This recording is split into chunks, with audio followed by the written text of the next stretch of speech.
All right, now this example is, at least the design, is referred to an indice.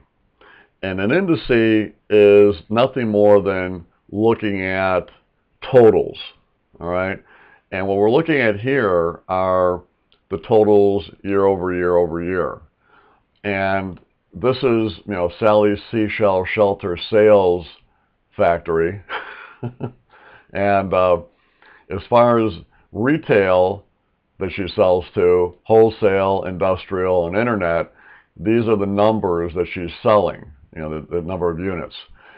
So between 2010 and 2011, retail went up, wholesale went down a little bit, and then the industrial went up a little bit, internet went down a little bit.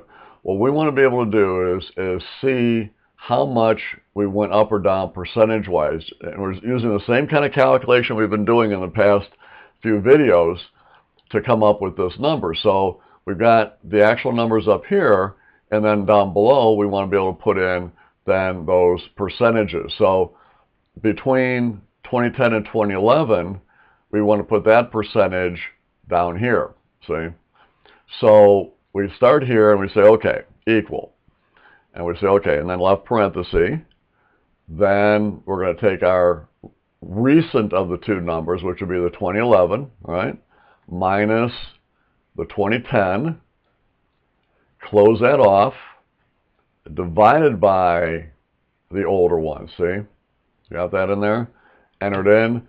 I've already got it formatted as a percentage. We can take that, we can copy that across like that, and we can copy that down, and there we go.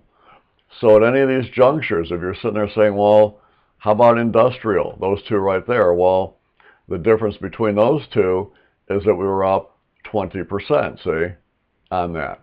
So it's just a different way of looking at that period over period comparison.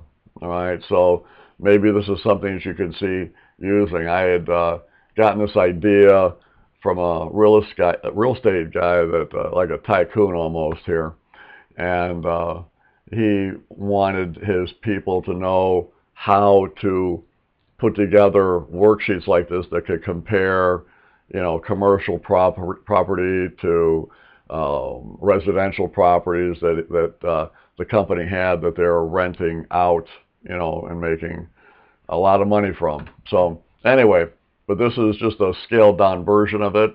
Hopefully this is something that maybe you can think about maybe using in some cases. So hopefully you like the video. Thanks a lot.